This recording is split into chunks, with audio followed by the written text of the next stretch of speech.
Seja bem-vindo ao DRN Audiolivros. Se não for inscrito ainda, peço que se inscreva no nosso canal. Acompanhe os nossos audiolivros aí. A gente tem bastante conteúdo. Se você deseja um livro e não tiver no canal ainda, deixa nos comentários aí que eu sempre faço uma lista e tento ir atrás assim que possível. Se quiser nos dar uma força, a gente tem o Apoia-se, o Seja Membro e também o Pix. Sempre fica na descrição do canal e na descrição dos vídeos. E muito obrigado por estar acompanhando a gente nessa jornada. E vamos para as nossas leituras. Capítulo 55. O que está escrito na profecia? Randy adentrou a câmara devagar, caminhando por entre as grandes colunas de pedra vermelha polida que se lembrava de ter visto nos sonhos. O silêncio preenchia as sombras, mas algo o chamava, e algo piscava mais adiante. Uma luz momentânea que jogava as sombras para trás, um farol. Ele deu um passo à frente, entrando embaixo de um enorme domo, e viu o que buscava.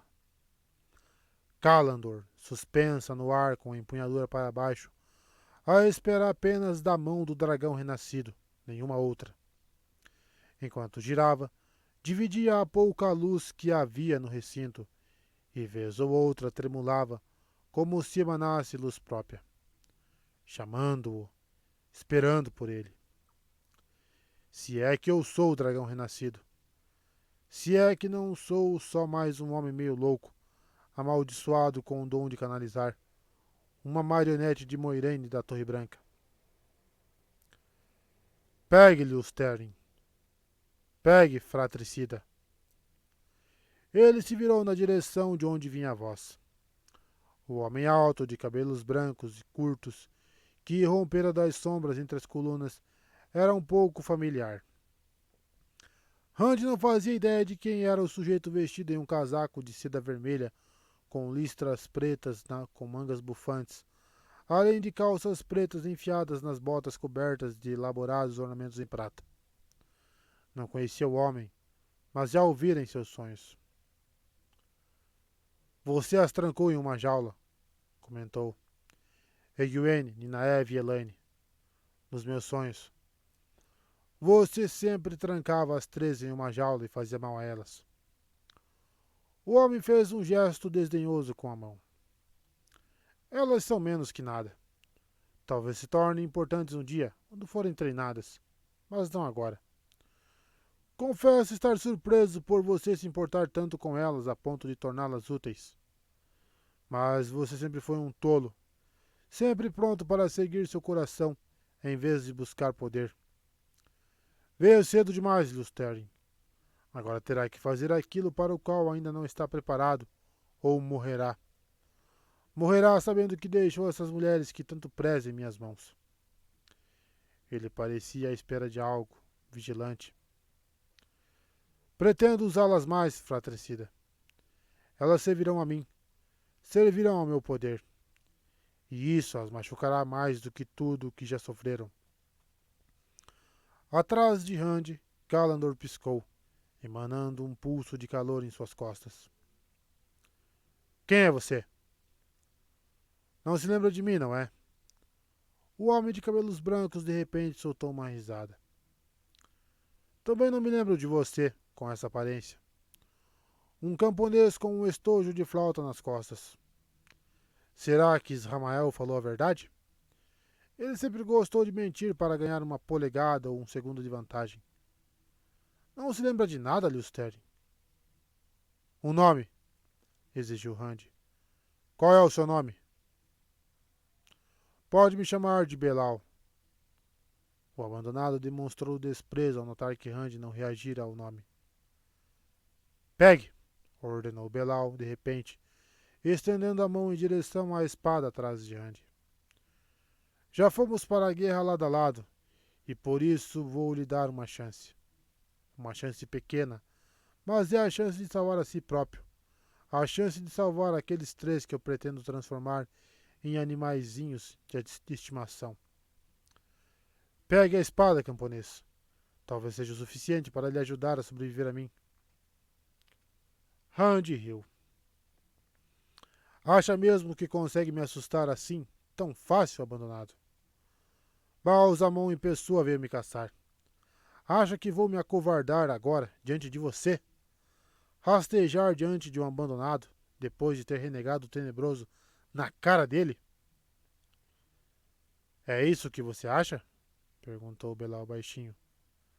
Na verdade, você não sabe de nada. De repente, uma espada surgiu nas mãos do homem. Uma espada com a lâmina feita de fogo negro. Pegue! Pegue, Calandor! Ela passou 3.000 anos. O tempo que estive preso, esperando aqui. Esperando por você. Um dos Sangreal mais poderosos que já fizemos. Pegue e defenda-se, se puder. Ele avançou em direção a Randy como se para empurrá-lo até Calandor. Mas o jovem andoriano ergueu as próprias mãos. Saidin o preencheu, trazendo o doce fluxo rápido do poder e o embrulho no estômago causado pela mácula vil. Ele empunhava uma espada feita de chamas vermelhas, a marca da garça em uma lâmina flamejante. Começou a se movimentar nas formas que Lã ensinara, até passar a deslizar de uma a outra, como se dançasse. Cortando a seda, água correndo morro abaixo, vento e chuva. A lâmina de fogo negro se chocou contra a lâmina de fogo vermelho, e rompendo em faíscas, rugindo como um metal incandescente se estilhaçando. Randy retomou uma postura defensiva, tentando não demonstrar a súbita hesitação. Também havia uma garça na lâmina negra, um pássaro quase invisível de tão escuro. Já enfrentaram um homem que usava uma espada de aço com a marca da garça e quase não sobrevivera. Sabia que não tinha direito algum de portar uma marca de mestre espadachim. A figura já estava na espada que ganhara do pai, e quando ele pensava em ter uma espada nas mãos, pensava naquela. Já abraçara a morte, como o guardião o ensinara, mas dessa vez a morte seria a derradeira. Belal era melhor do que ele com a espada, mais forte, mais rápido. Um verdadeiro mestre espadachim. O abandonado riu, divertindo-se, balançando a espada em floreios rápidos para os dois lados. O fogo negro rugia, como se cruzar o ar com aquela rapidez o estimulasse. Você já foi um espadachim melhor, Lustern, comentou de forma jocosa. Lembra quando decidimos praticar aquele esporte maçante chamado esgrima e aprendemos a matar com ele, como os antigos volumes afirmavam que os homens faziam? Consegue se lembrar sequer de uma daquelas batalhas desesperadas ou de qualquer uma das nossas terríveis derrotas? É claro que não. Não se lembra de nada, não é? Desta vez não conseguiu aprender o bastante. Desta vez, Lusteren, vou matar você. A careta zombeteira de Belal se intensificou. Talvez, se pegar Calandor, consiga aumentar um pouquinho seu tempo de vida. Só um pouquinho. O abandonado se aproximou devagar, quase como se desse tempo para Randy fazer exatamente o que ele sugerira. Virar-se e correr até Calandor, até a espada que não pode ser tocada para pegá-la. Porém, a dúvida ainda era forte dentro de Randy. Calandor só podia ser tocada pelo dragão renascido. Ele permitira que o proclamassem por uma centena de razões que pareciam, à época, não lhe dar muita escolha.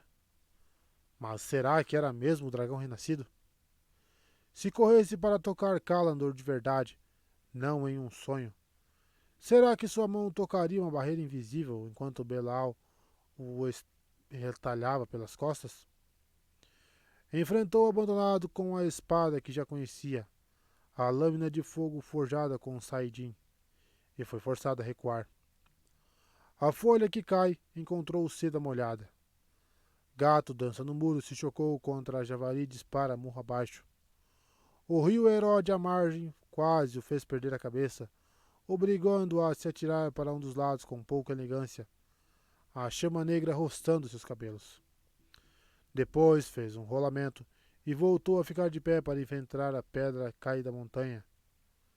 Metódica e deliberadamente, Belau conduzia uma espiral cada vez mais próxima de Kalandor. Gritos ecoavam pelas colunas, berros, o clangor do aço, mas Rand mal ouvia. Ele e Belau já não estavam sozinhos no coração da pedra. Homens usando placas peitorais e capacetes com abas usavam as espadas contra as silhuetas sombreadas e cobertas por véus que saltavam por entre as colunas com golpes de lanças curtas. Alguns dos soldados formaram uma fileira. Flechas dardejavam pela escuridão e os atingiam na garganta e no rosto, e os homens morriam enfileirados. Handmal percebeu a luta, mesmo ao ver homens caindo mortos a poucos passos de onde estavam. Sua própria luta era desesperada demais. Requeria toda a sua concentração. Um gotejar quente e molhado escorria pela lateral de seu corpo. A antiga ferida estava abrindo outra vez. Ele cambaleou de repente. Não percebera o homem morto a seus pés, até cair de costas no chão de pedras, por cima do estojo da flauta. Belau ergueu a espada de fogo negro, rosnando. Pegue! Pegue Kalandor e defenda-se! Pegue, eu vou matá-lo agora. Se não pegar, vou dilacerá-lo. Não! Até Belau levou um susto com o comando proferido naquela voz feminina. O abandonado saiu do alcance da espada de Rand e se virou para encarar Moiraine, que avançava em direção à batalha, os olhos fixos nele, ignorando os gritos de morte ao redor. Pensei que tivesse sido posta fora do caminho, mulher. Não importa. Você é apenas uma amolação, uma mosca, uma picadinha. Vou prendê-la com as outras e ensiná-la a servir a sombra com esses poderes ridículos. Ele terminou com uma risada desdenhosa e ergueu a mão livre. Moiraine não havia parado ou diminuído o passo enquanto o homem falava. Quando ele moveu a mão, a Aes Sedai estava a menos de 30 passos de distância. Ela ergueu as duas mãos. Houve um instante de surpresa no rosto do abandonado, que teve apenas tempo de gritar. Não! Foi então que uma barra de fogo branco mais quente que o sol foi lançada das mãos da Aes Sedai. Um bastão incandescente que exterminou todas as sombras. Diante daquilo, Belau tornou-se uma massa de partículas de pó tremulantes. Flocos que dançaram sob a luz durante menos de um piscar de olhos. Flocos que se dissiparam antes mesmo que seu grito desvanecesse.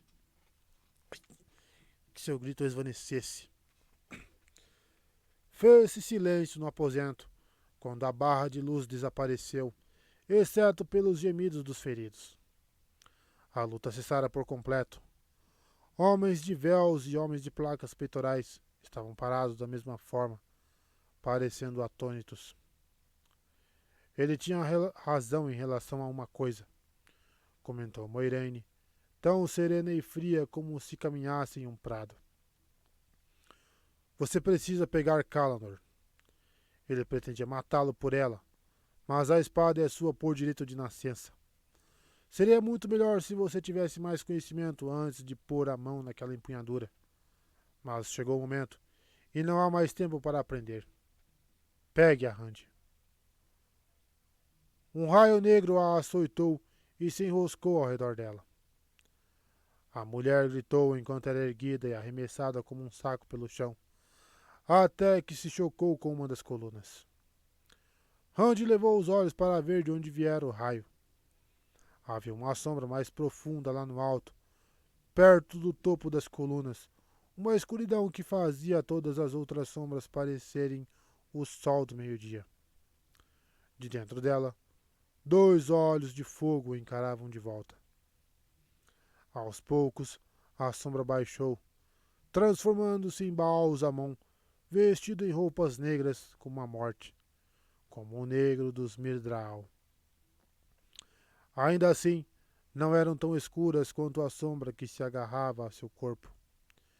Ele flutuava no ar, duas braças acima do chão, encarando Randy com uma fúria tão violenta quanto seus olhos.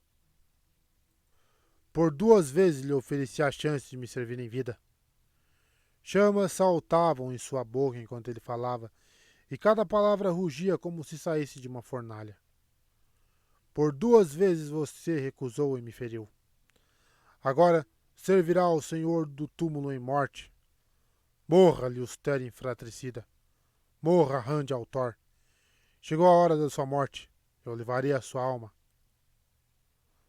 Assim que Baal-Zamon estendeu a mão, Randy se levantou e se atirou desesperadamente em direção a Kalandor, que ainda estava suspensa no ar, reluzente e cintilante.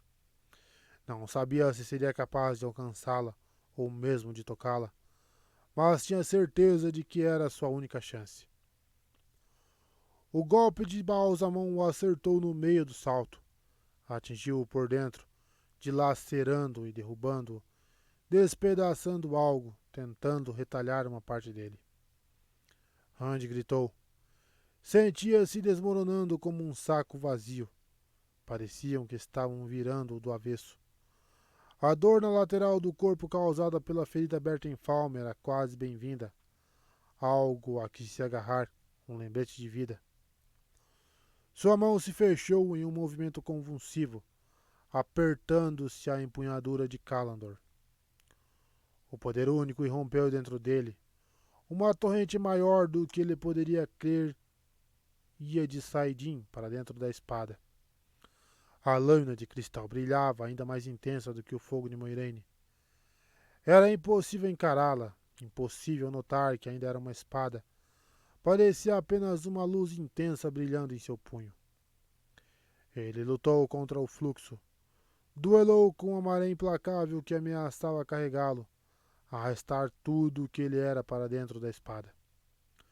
Durante o tempo de uma batida do coração que se estendeu por séculos, ele ficou ali, vacilante, equilibrando-se, na iminência de ser arrastado como a areia levada por uma onda. Com uma lentidão infinita, o equilíbrio se firmou. Era imóvel, embora era como se ele estivesse descalço na ponta de uma navalha sobre um desfiladeiro sem fim. Mas algo lhe dizia que aquilo era o melhor que podia esperar. Para canalizar aquele tanto de poder, precisava dançar naquela navalha, como dançara com as formas da garça. Randy se virou para encarar Baal-Zamon.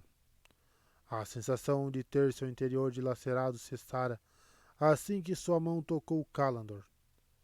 Apenas um instante havia se passado, mas parecia ter durado para sempre.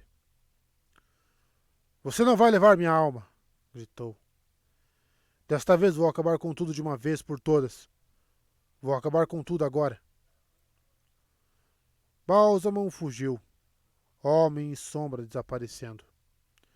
Por um instante, Randy ficou observando tudo, franzindo a testa. Tivera uma sensação de dobra com a saída de Baal-Zamon. Uma torção, como se Baal-Zamon tivesse, de alguma forma, curvado o que era. Ignorando os homens que o encaravam, ignorando Moiraine caída na base da coluna, Randy estendeu a mão para além de Kalandor e contorceu a realidade para criar uma porta até aquele outro lugar.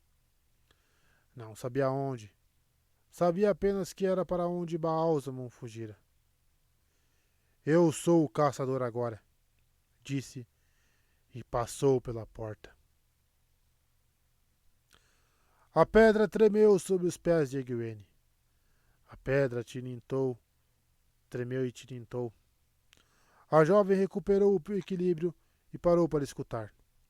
Não havia mais som e nem tremor. O que quer que tivesse acontecido estava acabado.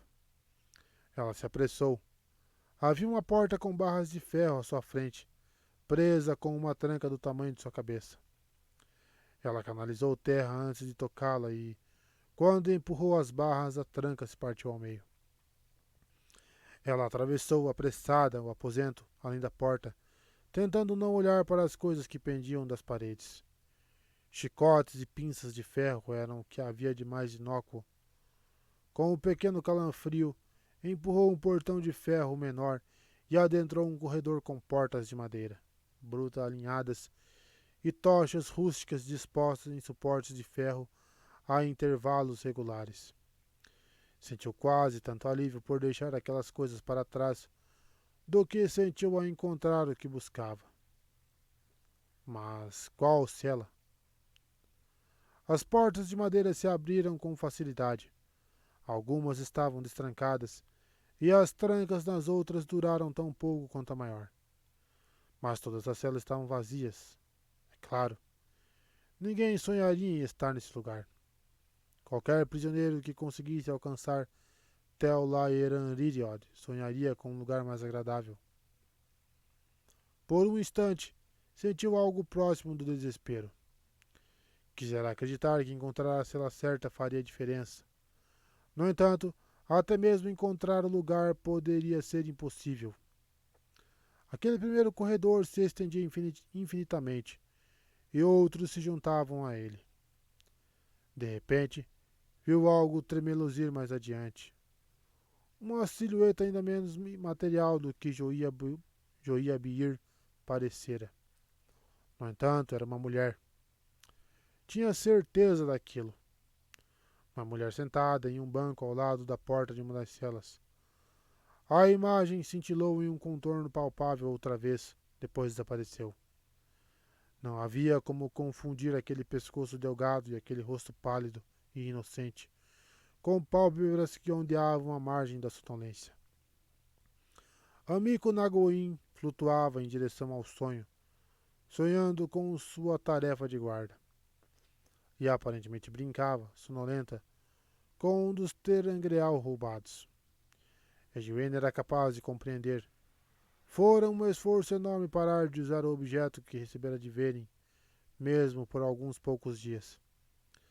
Sabia que era possível cortar o contato de uma mulher com a fonte verdadeira, mesmo depois de ela ter abraçado Saidar. Mas ceifar uma tessitura já estabelecida deveria ser muito mais difícil que refrear o fluxo antes que ele começasse.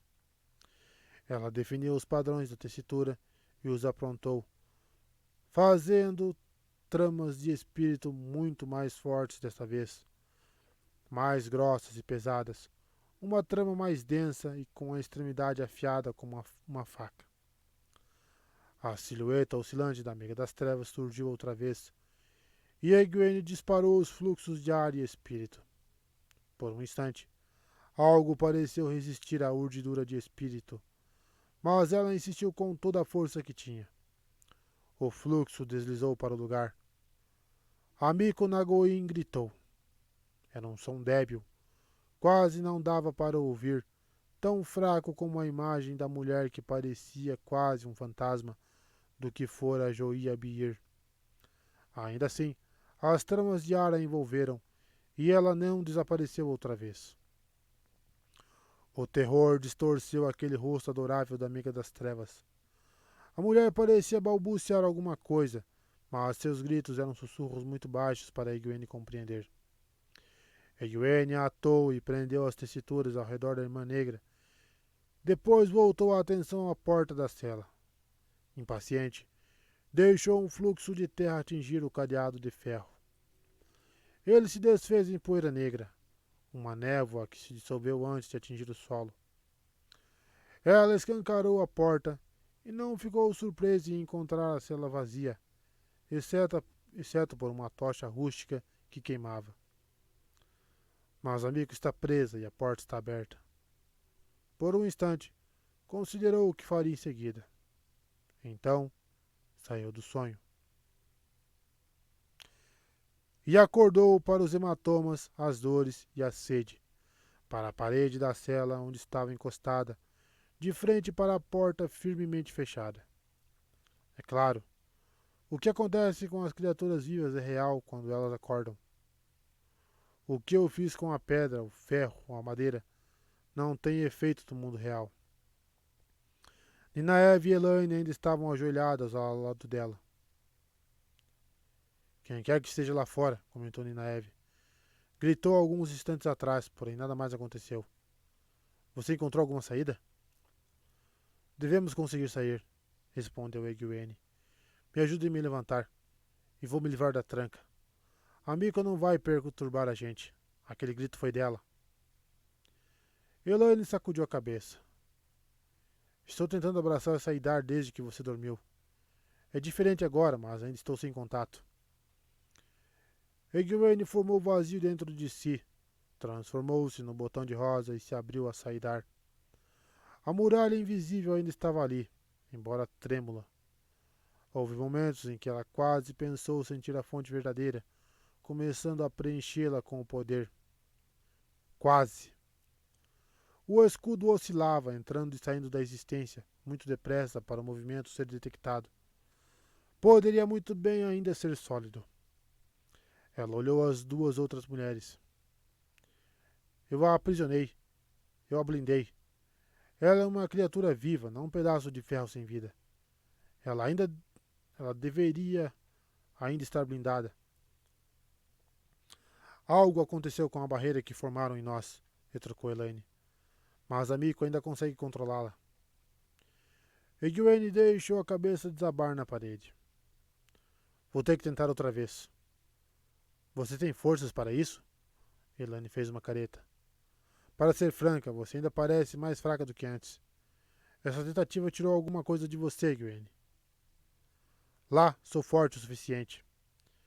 Ela de fato se sentia mais cansada, menos forte, mas aquela parecia a única chance. Disse isto, e os rostos das outras confirmavam que, embora relutantes, concordavam. Você consegue dormir de novo tão cedo? Perguntou Ninaeve por fim. Cante para mim. Egwene esboçou um sorriso, como fazia quando era uma garotinha. Por favor. Com uma das mãos apertando a de Ninaeve e a outra agarrada ao anel de pedra, ela fechou os olhos e tentou encontrar o sono no cantarolar sem palavras. A ampla porta de barras de ferro permanecia aberta e o salão adiante parecia vazio, mas Matt entrou com muita cautela.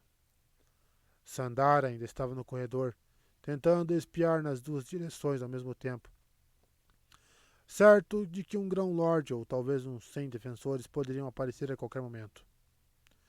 Não havia homens no salão, e pelo modo como as refeições haviam sido largadas pela metade sobre a mesa comprida, todos haviam saído apressados, sem dúvida por causa da luta nos andares de cima. E a julgar pela aparência dos objetos das paredes, ficou satisfeito por não ter encontrado qualquer um deles. Chicotes de diferentes tamanhos e comprimentos, diferentes espessuras, com diferentes números de cordas, torqueses, pinças, grampos e ferros, objetos que pareciam botas de metal, manoplas e capacetes, com enormes parafusos em toda a extensão, como se para apertá-los. Coisas que ele nem sequer podia começar a imaginar para que serviam. Se tivesse conhecido os homens que usavam aquelas coisas, achava que seria melhor conferir se eles estavam mortos antes de ir embora. Sandar, sussurrou. Vai ficar aqui a droga da noite toda? Sem esperar resposta, correu para a porta interna, que era fechada com barras como a primeira, mas menor, e atravessou-a. O corredor com portas de madeira bruta dos dois lados era iluminado pelas mesmas tochas rústicas que o aposento de onde haviam acabado de sair. A não mais de 20 passos, havia uma mulher sentada em um banco ao lado de uma das portas, recostada na parede de forma extremamente rígida. Ao ouvir o som das botas dele rangindo na pedra, ela virou a cabeça lentamente em sua direção. Uma jovem bonita. Ele se perguntou por que ela não movera nada além da cabeça, e por que mesmo aquele movimento fora feito como se a mulher estivesse meio adormecida. Seria uma prisioneira? No corredor? Mas ninguém com um rosto desses poderia ser uma daquelas pessoas que usa aqueles negócios pendurados nas paredes. Ela parecia mesmo estar quase dormindo, os olhos parcialmente abertos, e o sofrimento naquele rosto tão lindo sem dúvida fazia dela uma torturada, não uma torturadora. Pelo amor de Deus, hein? Pare! Gritou Sandar atrás dele. Ela é a Aes Sedai. É uma das que levaram as mulheres que você está procurando. Matt congelou no meio de um passo, encarando a mulher. Lembrou-se de Moiraine arremessando bolas de fogo. Imaginou se seria capaz de desviar uma bola de fogo com o bastão. Então se perguntou se sua sorte o faria correr mais rápido que uma Aes Sedai. Me ajude, pediu a mulher com a voz fraca. Seus olhos ainda pareciam quase adormecidos, mas a súplica em sua voz era muito desperta. Me ajude, por favor. Matt piscou. Ela ainda não movera nenhum músculo abaixo do pescoço. Ele se aproximou com cautela, acenando para Sandar parar de gritar que a mulher era Aes Sedai. Ela moveu a cabeça para acompanhá-lo. Não moveu qualquer coisa além daquilo. Uma enorme chave de ferro pendia de seu cinturão. Matt hesitou por um instante. A Aes Sedai, dissera Sandar. Por que é que ela não se mexe? Engolindo em seco, ele soltou a chave com extremo cuidado, como se estivesse tentando roubar um pedaço de carne da boca de um lobo. A mulher revirou os olhos em direção à porta ao seu lado. Depois fez um som que lembrava um gato que acabara de avistar um cachorro gigantesco avançando e rosnando. Um gato que sabia que não haveria escapatória. Ele não compreendia, mas, contanto que a mulher não tentasse impedi-lo de abrir aquela porta, não tinha interesse em saber por que ela estava sentada ali como um espantalho. Por outro lado, imaginou se haveria alguma coisa muito assustadora atrás da porta. Se ela é uma das que levaram Egwene e as outras, faz sentido que esteja de vigia. As lágrimas rolavam dos olhos da mulher. Só que ela está com cara de que viu um maldito meio-homem ali dentro. Havia apenas uma forma de descobrir. Apoiando o bastão na parede, ele girou a chave na fechadura e abriu a porta, pronto para correr caso fosse preciso.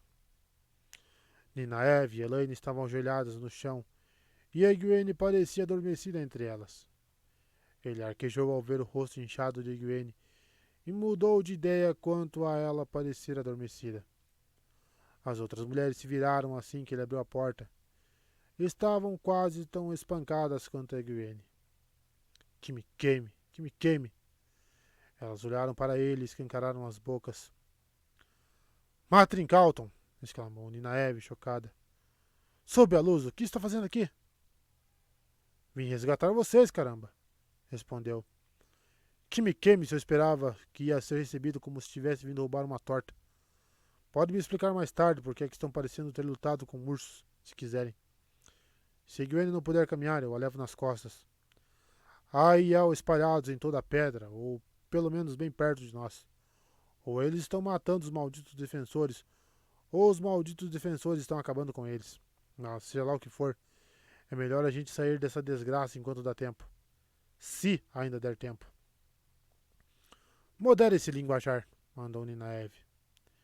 Elaine lhe lançou um dos olhares de desaprovação que as mulheres são mestras em fazer. No entanto, nenhuma delas parecia ter concentrado todos os seus esforços naquilo. As duas começaram a sacudir Egwene, como se a jovem não estivesse coberta com mais hematomas junto do que ele já vira em toda a sua vida. As pálpebras de Egwene se abriram, trêmulas, e ela soltou um ganido. Por que me acordaram? Eu preciso entender isso. Se soltar as amarras, ela vai acordar, e eu nunca mais vou conseguir pegá-la. Mas se eu não soltar, ela não vai poder dormir profundamente e... Os olhos dela pousaram nele e se arregalaram. Matrin Calton, sob a luz, o que você está fazendo aqui? Conte você, pediu Matt para Ninaeve. Estou ocupado demais tentando resgatá-las para ter que moderar meu linguajar. As três naquele momento olhavam fixamente para um ponto atrás dele, encarando o que quer que fosse com tanta raiva que pareciam desejar estar carregando facas. Ele deu um giro, mas viu apenas Yuilin Sandar com uma cara de quem tinha acabado de engolir uma ameixa podre. Elas têm motivo, explicou ele a Matt. Eu as traí, mas tive que fazer isso. As palavras do homem eram dirigidas às três. A tal mulher com várias trancinhas cor de mel veio falar comigo e eu tive que fazer. Por um longo instante, as três continuaram a encará-lo.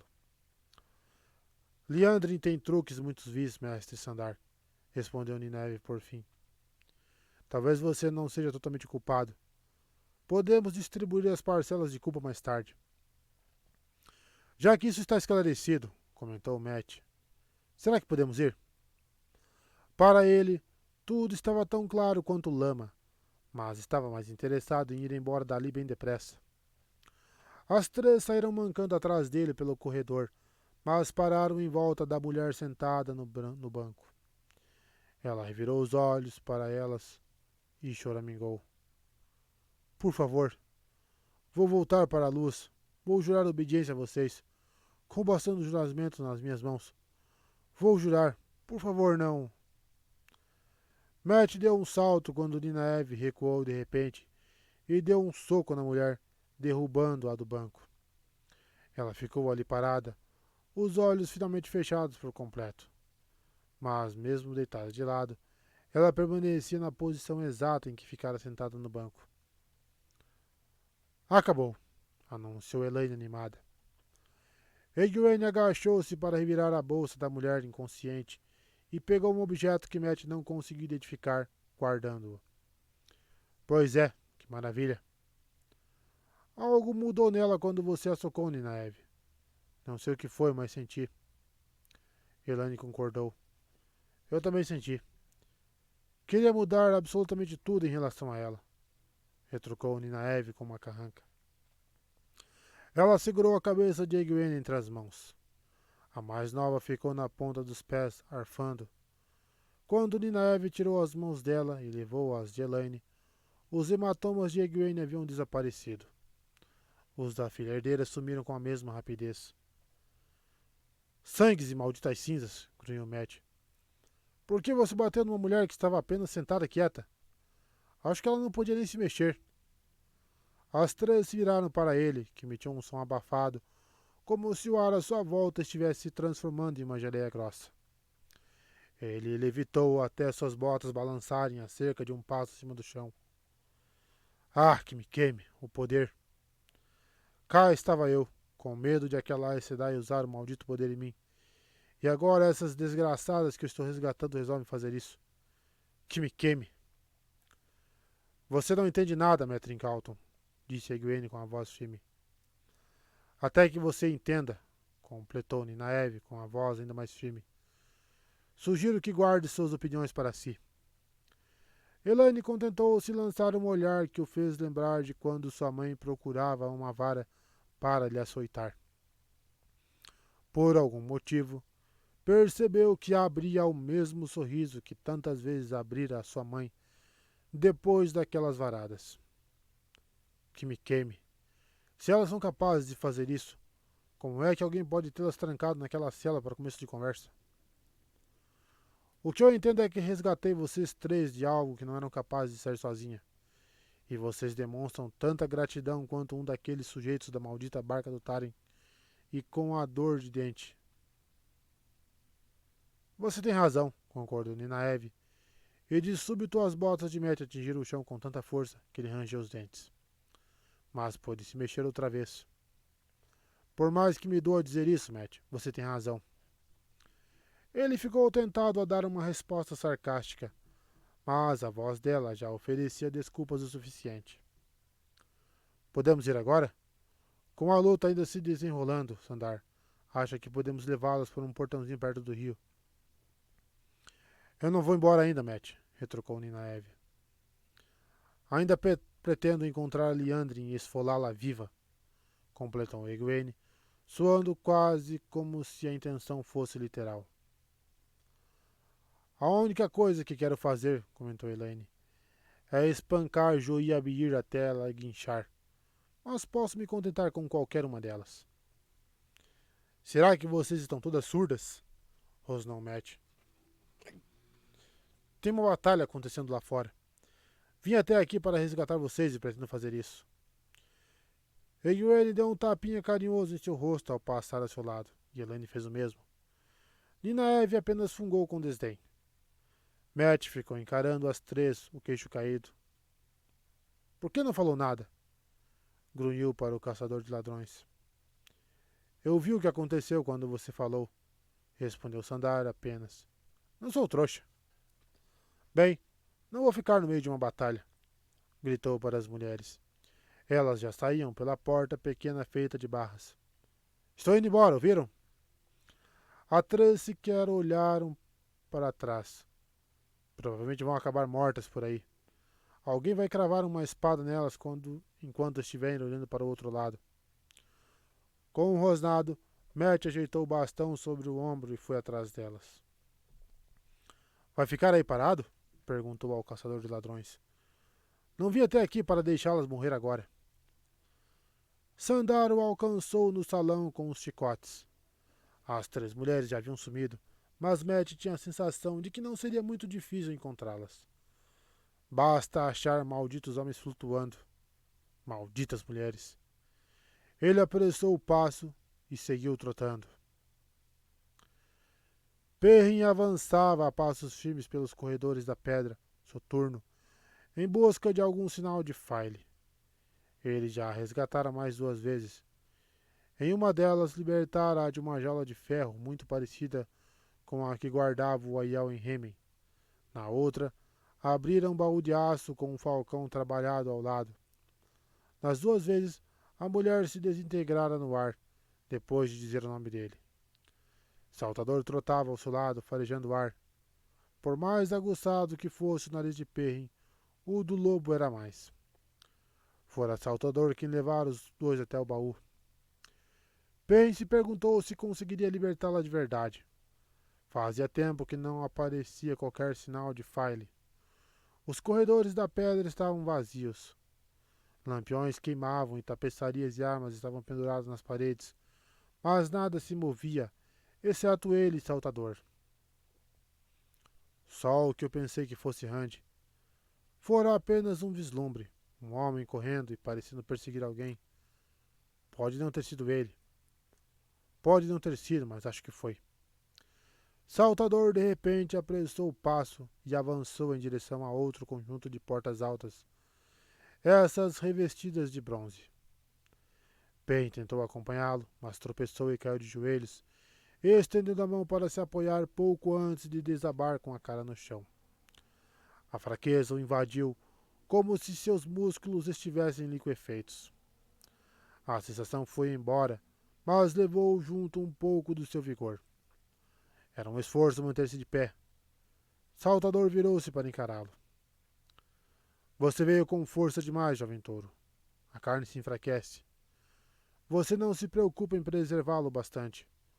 Logo, carne e sonho morrerão juntos. Encontre-a, respondeu Perrin. É só o que peço. Encontre File. Olhos amarelos encararam olhos amarelos. O lobo se virou e correu em direção às portas. Mais adiante, jovem touro. Perrin alcançou as portas e as empurrou. Elas não cederam. Parecia não haver formas de abri-las. Não havia maçaneta ou qualquer coisa para segurar. Havia uma pequena padronagem trabalhada no metal, tão delicada que seus olhos quase não notaram. Falcões. Milhares de falcões minúsculos. Ela tem que estar aqui. Acho que não consigo aguentar muito mais. Com um grito, ele lançou o martelo sobre o bronze. Ouviu o ressoar de um enorme gongo. Golpeou outra vez e o repique se aprofundou. Um terceiro golpe e as portas de bronze se estilhaçaram como vidro. Do lado de dentro, a 100 passos das portas arrebentadas, um círculo de luz rodeava um falcão acorrentado a um poleiro. A escuridão preenchia todo o restante do aposento amplo. A escuridão e o fraco farfalhar de centenas de asas. Ele deu um passo para dentro do salão e um falcão desceu em meio às trevas, arranhando seu rosto com as garras ao passar. Ele cobriu os olhos com o braço, e as garras feriram seu antebraço. Cambaleou em direção ao poleiro. Os pássaros vinham sem cessar. Falcões davam rasantes para acertá-lo e arranhá-lo, mas Perrin continuou se arrastando, sangue pingando dos braços e ombros, o braço erguido para proteger os olhos, fixos no falcão empoleirado. Ele perdera o martelo, não lembrava onde, mas sabia que, se voltasse para procurá-lo, morreria antes de encontrar. Ao aproximar-se do poleiro, as garras cortantes o levaram a cair de joelhos. Ele olhou por cima do braço para o falcão empoleirado, e ela olhou de volta com olhos escuros que não piscavam. A corrente amarrada à sua perna estava presa ao poleiro com um pequeno cadeado no formato de um ouriço. Ele agarrou a corrente com ambas as mãos, sem se preocupar com os falcões que então formavam um redemoinho de garras dilacerantes ao seu redor, e, com as últimas forças, rompeu-o. A dor e os falcões trouxeram a escuridão. Abriu os olhos e sentiu uma agonia pungente, como se seu rosto, braços e ombros tivessem sido cortados por 1000 facas. Não importava. Farley estava ajoelhado ao lado dele, os olhos escuros e oblíquos cheios de preocupação, limpando seu rosto com um pedaço de pano já encharcado de sangue. Meu pobre Perrin, disse ela baixinho. Meu pobre ferreiro. Está tão machucado. Com o esforço que lhe causou mais dor, ele virou a cabeça. Estava no salão de jantar privado da Estrela, e ao lado de um dos pés da mesa jazia um ouriço entalhado em madeira, partido ao meio. Farley, sussurrou. Meu falcão.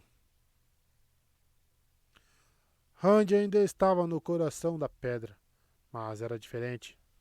Não havia homens lutando ali, nem homens mortos. Não havia ninguém além de si mesmo. De súbito, um grande gongo ressoou pela pedra, depois de novo, e as próprias pedras sob seus pés ressoaram.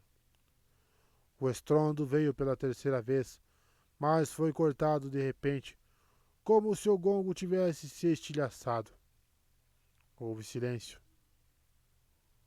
Onde é este lugar? Perguntou-se. E mais importante, onde está Baal-Zamon? Como se viesse em resposta, um feixe de luz fulgurante como o que Moiraine criara e rompeu das sombras por entre as colunas, direto na direção de seu peito. Por instinto, seu pulso torceu a espada. Foi mais instinto que qualquer outra coisa que o fez liberar fluxos de saidin para dentro de Kalandor. Uma inundação de poder que fez a espada cintilar mais forte do que aquele feixe que se aproximava dele como um raio. O equilíbrio inconstante entre a existência e a destruição oscilava. Sem dúvida, aquela torrente o consumiria. O feixe de luz atingiu a lâmina de Kalandor e se partiu, dividindo-se e passando pelos lados. Ele sentiu o casaco chamuscar com a passagem da luz. Sentiu o cheiro de lã queimando. Atrás de si, as duas pontas de fogo congelado, de luz líquida, atingiram gigantescas colunas de pedra vermelha. Por onde elas passaram, a pedra deixou de existir. As barras incandescentes perfuraram outras colunas, partindo-as no mesmo instante.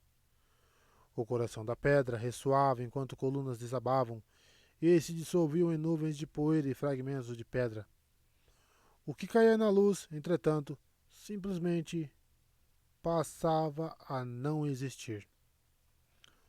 Um rosnado de fúria surgiu das sombras, e o feixe de luz branco de tão incandescente desapareceu. Randy girou Kalandor como se golpeasse algo à sua frente, e a luz branca que ocultava a lâmina se estendeu, brilhou mais à frente e ceifou a coluna de pedra vermelha que escondia o rosnado. A pedra polida foi fatiada como seda. A coluna cortada estremeceu. Parte dela se soltou do teto e desabou, deixando enormes pedaços pontudos no chão. Conforme o ressoar sumia, ele começou a ouvir o som de botas na pedra mais adiante, correndo. Com Kalandor a postos, Randy correu atrás de Baalzamon. A arcada comprida que levava para o exterior do coração desabou quando ele a alcançou. A parede inteira se desfez em nuvens de pó e pedras, como se estivesse preparada para soterrá-lo. Mas Randy lançou o poder sobre ela, que se transformou em blocos flutuantes de poeira. Continuou correndo. Não sabia ao certo o que fizera ou como, mas não havia tempo para pensar. Seguiu os passos de Baalzamon que ecoavam pelos corredores da pedra. Mirdraal e Trolloc surgiram do nada, imensas formas bestiais e rostos sem olhos, distorcidos por uma fúria assassina, às centenas. Destruíram o corredor à frente e atrás dele, foices sendo giradas como espadas, e lâminas de aço negro como a morte em busca de seu sangue. Sem saber como, ele os transformou em fumaça que se fragmentou diante dele e evaporou. O ar à sua volta de repente se tornou uma fuligem sufocante, entupindo suas narinas, impedindo a respiração. Mas ele o transformou novamente em ar fresco, uma brisa gelada. Chamas saltaram do chão sob seus pés e romperam das paredes, do teto. Jatos furiosos que chamuscavam tapeçarias e carpetes, mesas e baús, transformando-os em nuvens de cinzas. Os adornos e lampiões pendurados à frente gotejavam ouro ardente e fundido. Randy aplainou as chamas e solidificou-as em uma fina camada de vidro vermelho sobre a pedra.